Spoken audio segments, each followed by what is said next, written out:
Hai, ketemu lagi bareng sama Al di webinar series Wujudkan Passionmu kali ini. Al mau ngajak teman-teman untuk mempelajari digital skill yang perlu dikuasai oleh kita-kita nih di era revolusi industri 4.0. Apa aja itu? Nah, pembahasannya adalah seputar tentang digital skill seperti automatization, artificial intelligence, augmented reality atau virtual reality, digital creativity, complex problem solving, coding, critical thinking. Terus juga ada soft skill-nya juga tentang judgment dan decision making, empathy dan service orientation, serta people management dan coordination with others. Apa sih sebenarnya digital skill itu? Digital skill adalah kemampuan untuk melakukan dan menyelesaikan pekerjaan dengan memanfaatkan perangkat digital atau teknologi. Singkatnya, gimana caranya digital skill ini bisa teman-teman gunakan itu dengan menggunakan smartphone, aplikasi smartphone. Jangan seperti Nobita ya. Nobita ini salah satu karakter yang sebenarnya dia udah punya Doraemon ya. Dia udah punya Doraemon, udah punya gadget-gadgetnya Doraemon, tapi di setiap episode masih kadang-kadang dia tidak bisa memanfaatkan teknologinya Doraemon dengan maksimal. Nah, itulah alasan kenapa sih sebenarnya kita harus menguasai keahlian digital simple. Karena dengan menguasai keahlian digital atau digital skill, kita bisa mempermudah pekerjaan yang awalnya sangat rumit. Berikutnya, kita juga bisa mempercepat proses yang awalnya membutuhkan waktu lama. Dan terakhir, supaya kita bisa efisiensi sumber daya, baik itu biaya maupun waktu. Digital skill pertama yaitu automatization. Nah, fungsinya adalah untuk memudahkan banyak pekerjaan dengan otomatisasi sistem digital. Contohnya saya menggunakan aplikasi MacroDroid sama Tasker itu untuk mengelola yang namanya multitasking saya. Contohnya gini, saya sering banget nih berkirim email itu secara otomatis dengan Tasker. Atau juga Tasker bisa mengingatkan saya kalau besok hujan itu akan diberitahukan lewat SMS ke dalam smartphone saya. Nah, otomatisasi yang ada di Macrodroid maupun Tasker ini merupakan salah satu cara supaya kita bisa mengefisiensikan waktu. Bahkan kedua aplikasi ini nih jadi salah satu aplikasi productivity nomor satu di Google Play. Nah, kalau teman-teman pengguna iOS atau iPhone bisa menggunakan shortcut sama nih. Misalnya teman-teman mau bikin catatan dari file note-nya teman-teman, itu bisa dengan menggunakan shortcut Tasker maupun MacroDroid. Berikutnya, artificial intelligence. Nah, ini penting juga nih, karena AI ini sebenarnya salah satu sahabatnya kita ketika kita mau bekerja di bidang apapun di masa depan nanti.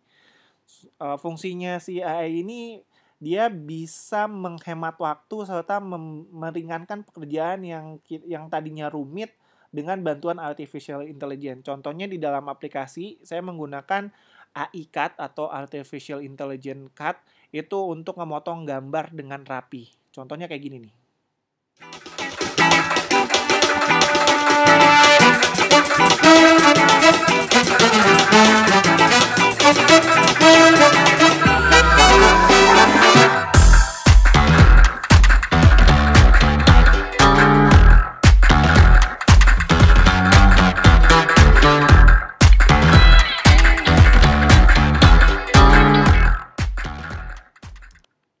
Nah, si iCat ini bisa nge-cropping gambarnya teman-teman atau fotonya teman-teman lebih cepat dibandingkan kita menggunakan Photoshop secara manual. Makanya akan sangat bermanfaat banget kalau teman-teman bisa cropping gambar atau objek-objek yang teman-teman mau potong dengan menggunakan iCat. Atau kalau teman-teman mau menggunakan artificial intelligence ini untuk belajar gambar atau untuk ngebikin sebuah artwork yang teman-teman bisa jadikan clip art di dalam PowerPoint bisa menggunakan AutoDraw. AutoDraw adalah sebuah web services milik Google, Google AI Experiment, di mana kalau teman-teman mau gambar sepeda, tapi teman-teman nggak bisa gambar aja dua lingkaran, terus ada stangnya, otomatis nanti teman-teman akan dikasih ribuan bahkan ratusan ribu gambar sepeda yang bagus-bagus. Ini contohnya saya menggambar sepeda dan kue donat yang saya gambar hanya dari lingkaran aja, terus dikasih di atasnya pilihan yang banyak sekali, teman-teman bisa akses AutoDraw ini di autodraw.com. Nah, kalau teman-teman yang nyatet tapi lagi males ngetik, atau lagi males teman-teman lagi males nyatet, cuma mau dari hasil audio aja terus tiba-tiba jadi catatan, teman-teman bisa juga nih coba artificial intelligence aplikasi namanya Live Transcribe. Dia punyanya Google juga, di mana dari kata-kata yang teman-teman ucapkan itu bisa jadi sebuah catatan dalam bentuk Google Doc. Nah, ini karena dia sifatnya adalah AI-nya Google, ini sangat canggih sekali. Saya menggunakan ini kalau saya lagi males untuk bikin catatan. Tapi nanti ketika saya ngobrol aja, saya ngobrol seperti biasa, secara otomatis obrolannya saya tuh bisa jadi catatan. Ataupun teman-teman bisa juga menggunakan Watson Text to Speech. Kalau teman-teman tadi udah nyatet nih di Google Live Transcribe, terus pingin dari wordingnya itu dibacakan dengan artificial intelligence, bisa menggunakan Watson ini. Jadi dia bisa ngerubah teks yang teman-teman tulis jadi sebuah audio atau percakapan atau speech atau pidato dalam bentuk audio. Biasanya kalau teman-teman YouTuber yang sering bikin-bikin uh, sesuatu video yang ada voice-nya, bisa menggunakan Watson Text to Speech ini. Nah, digital skill yang ketiga adalah mengelola informasi. Dengan mengelola informasi, kita bisa menghindari overload information atau informasi yang terlalu overload ya. Nah, saya biasanya membagi atau memfilter informasi berdasarkan 4 kategori. Pertama, informasi yang gak ada gunanya terus bikin kita sedih atau bikin kita negatif. Contohnya adalah informasi yang ada di media massa nih. Contohnya berita-berita buruk tentang kejahatan. Menurut saya itu informasinya tidak ada gunanya, terus kita jadi negatif, kita jadi sedih, kita jadi takut, kita jadi risau. Nah, ini kurang gitu bagus kalau teman-teman mengkonsumsi informasi seperti ini. Berikutnya adalah informasi yang bikin kita sedih atau negatif, yang resah tapi bermanfaat buat kita. Contohnya adalah feedback atau email masukan dari guru atau dosen. Nah, ini akan sangat bermanfaat. Soalnya ketika kita dapat feedback negatif, kita akan coba memperbaikinya. Nah, kalau yang tadi itu informasi media massa, kita mungkin tidak akan bisa berbuat apapun. Soalnya kejadiannya tuh kejadian yang bersifatnya publik. Berikutnya ada informasi yang bermanfaat juga positif. Kita bisa nambah pengetahuan, kita nambah potensi diri. Biasanya konten-konten informasi ini adalah bentuknya media pembelajaran atau podcast. Terakhir ada informasi yang sifatnya positif, yang bikin kita seneng, bikin kita ketawa, tapi menurut saya nggak ada gunanya. Contohnya adalah video viral, atau berita-berita yang gosip, atau ngegame. Ya, mungkin game ada sedikit ini lah ya, ada sedikit gunanya biar kita nggak terlalu stres menjalani kehidupan. Ada meme lucu juga yang menghabiskan banyak waktu kita, sama YouTube deh, video-video YouTube. Nah, kalau menurut saya, teman-teman harus bisa lebih banyak memfilter informasi yang lain dan memfokuskan pada kuartal 3 nih, di mana teman-teman informasi yang teman-teman konsumsi itu yang bermanfaat juga positif buat teman-teman. Makanya saya menggunakan Feedly sebagai salah satu cara saya untuk memfilter berbagai informasi yang positif. Jadi saya tuh menggunakan Feedly, aplikasi Feedly ini supaya saya bisa memfilter sebuah berita dengan kategori atau dengan interest yang saya suka. Jadi saya masukkan, misalnya saya suka berita Android nih tentang teknologi. Oh ya udah, saya masukkan keyword atau hashtagnya Android. Jadi ada berita tentang Android, saya udah pasti tahu paling dulu. Berikutnya adalah fitur-fitur yang ada di Feedly, dia juga bisa ngenangkep berbagai macam RSS feed yang ada di website. Jadi kalau teman-teman suka baca Detik, tapi nggak mau ke portalnya beritanya Detik, boleh aja install Feedly, terus masukkan detik.com, jadi nanti teman-teman bisa baca Detik tanpa ada distraksi iklan. Selanjutnya saya juga untuk memanage waktu, saya menggunakan aplikasi TickTick. Ini adalah to-do list supaya lebih ini ya. Kalau saya sih supaya lebih teratur waktunya saya. Soalnya ada to-do reminder-nya, ada planner, ada kalendernya. Jadi lebih efisien menggunakan TickTick ini. Berikutnya ada digital skill untuk menguasai immersive works experience atau AR dan VR. Kedepannya bagi teman-teman mungkin yang belum menguasai digital skill ini harus dikuasai nih, soalnya pekerja bidang pengembangan produk masa depan itu menggunakan AR atau VR itu untuk memaksimalkan pembuatan prototype. Saya menggunakan Assembler, adalah salah satu aplikasi untuk ngebikin konten augmented reality dalam bentuk 3D yang saya bisa otak-atik tuh dengan kreatifnya. Nah, contohnya seperti ini.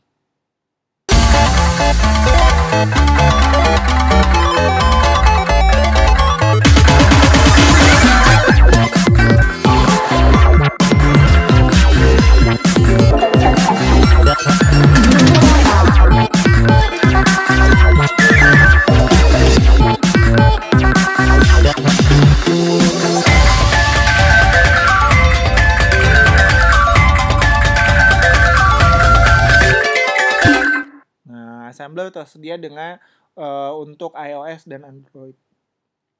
Ini penting banget buat teman-teman yang mungkin kerjanya nantinya di bidang kreatif tapi lebih ke arah mengembangkan produk. Soalnya saya lihat beberapa orang tuh mengembangkan produknya, misalnya salah satu pabrik Lamborghini, dia sebelum bikin produk dia desain dulu dalam bentuk 3D, sehabis itu 3D-nya dimasukkan ke dalam VR, nanti dari VR itu dia dalam augmented reality nanti bisa ada modelnya, jadi nanti bisa diproses.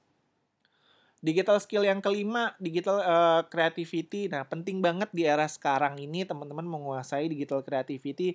Soalnya segala sesuatu tuh dengan kreativitas hasil pekerjaannya akan lebih indah dan menarik. Nggak heran orang-orang yang kreatif nih kelihatan banget dia bisa menguasai digital creativity ini. Contohnya saya untuk bikin poster yang dulunya menggunakan aplikasi desain desktop seperti Photoshop atau Adobe Illustrator, saya belakangan tuh beralih menggunakan Canva, atau yang saya beralih lagi adalah menggunakan aplikasi namanya Over.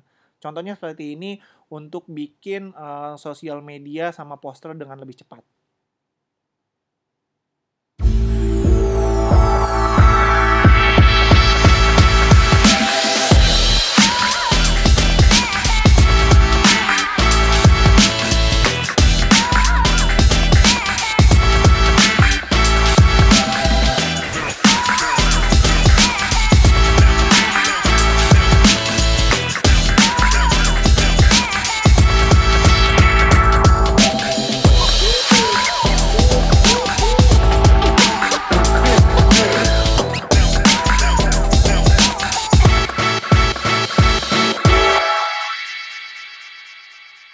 Over tersedia untuk iOS dan Android.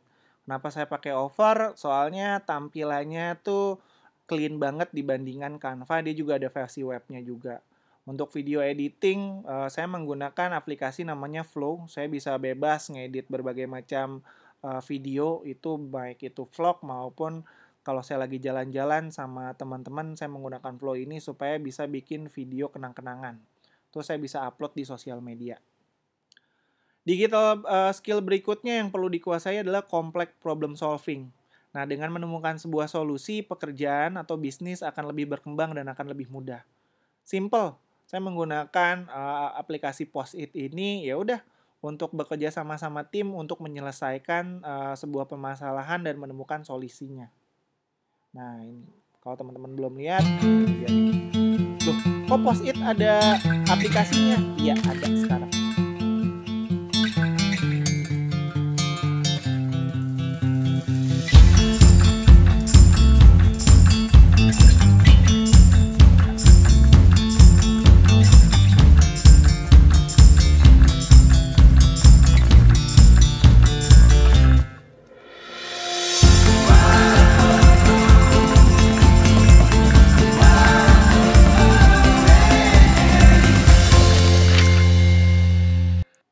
Biasanya saya menggunakan Post-it tuh untuk brainstorming sama tim. Nah, dengan Post-it ini, teman-teman kalau ada ide atau ada permasalahan, tinggal ditempel aja. Nanti tim tinggal tinggal memecahkan masalahnya dengan brainstorming secara bersama-sama. Kalau masalahnya udah ketemu, biasanya saya langsung ngebikin sebuah mind maps. Nah, masalahnya udah ketemu nih, masalahnya apa. Terus dengan My Maps ini, dengan aplikasi Minds namanya, saya menemukan bisa mencari solusi yang tepat. Contohnya gini nih, ini ada sebuah YouTuber, seorang YouTuber namanya Dewa Eka Prayoga, salah satu mentor saya. Dia tuh untuk bikin sebuah konten YouTube, dia harus cari diri nih, masalah dari si penontonnya apa, terus dia bakal coba bikin konten yang sesuai sama target audiensnya. Nah, teman-teman juga bisa menggunakan aplikasi Mindy sama Mind ini. Aplikasinya gratis, ada di Google Play Store dan App Store.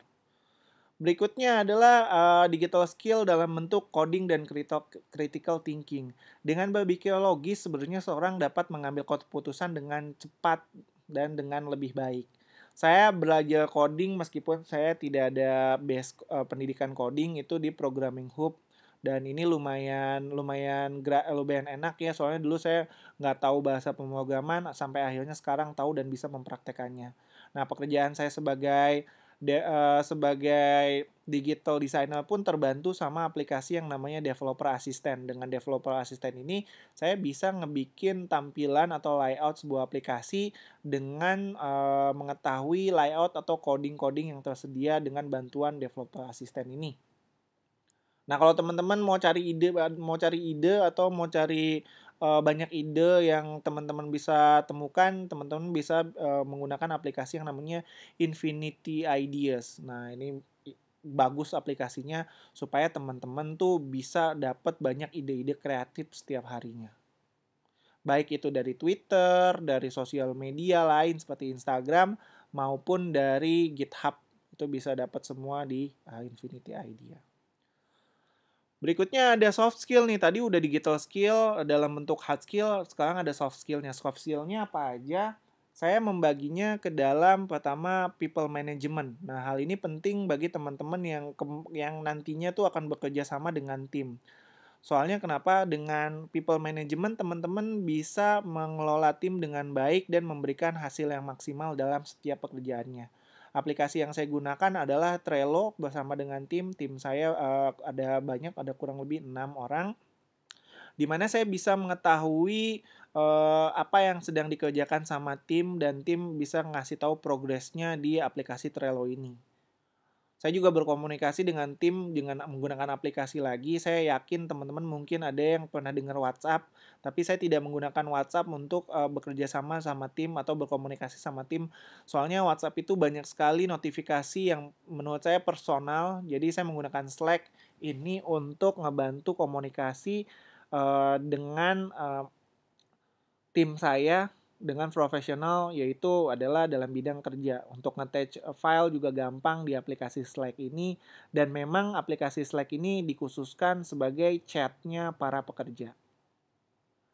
Berikutnya yang nggak kalah penting soft skill adalah judgment dan decision making. Nah, kalau teman-teman belum tahu kenapa ini penting, soalnya mengambil keputusan itu di dunia kerja sesuatu yang sangat krusial, berkaitan dengan kepemimpinan dan leadership juga.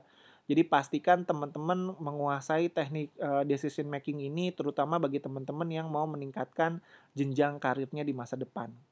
Berikutnya ada juga soft skill yang namanya empathy dan service orientation, di mana empathy kita harus memahami orang lain dengan sudut pandang orang tersebut, dan kita juga menerapkan yang namanya service orientation. Kita bisa mengenali, mengantisipasi, dan memenuhi kebutuhan orang lain bahkan sebelum diartikulasikan. Sebelum diminta kita tahu nih, oh orang ini kayaknya resah banget, terus kita ajak ngobrol aja, kenapa resah? Oh, saya nggak bisa ngerjain task ini atau pekerjaan ini. Kita bisa bantu hal itu supaya kita punya empathy dan service orientation yang baik. Terus di dalam bidang digital atau di dalam bidang kerja digital masa depan, apa sih yang penting? Skill mana sih yang penting? Nah, tadi digital skill kan dalam bentuk hard skill nih. Sebenarnya hard skill tuh wajib dibutuhkan untuk menyelesaikan tugas dalam pekerjaan. Sedangkan soft skill yang saat tadi terakhir saya jelaskan sebenarnya sangat diperlukan untuk melancarkan segala aktivitas baik di dunia kerja maupun di keseharian.